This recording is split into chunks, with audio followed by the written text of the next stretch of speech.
In less than 30 seconds, let me show you how to become a Somali dude or how to survive in Mogadishu. First of all, you're gonna need a mawis.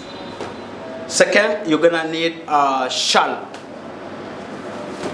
That, don't forget, ade.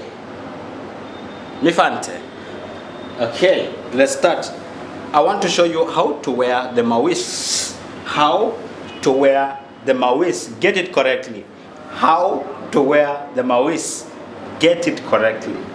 Okay.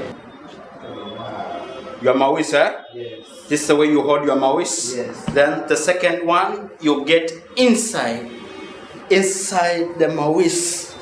Then after that, you hold the mawis very straight. Make sure this line. You see this line?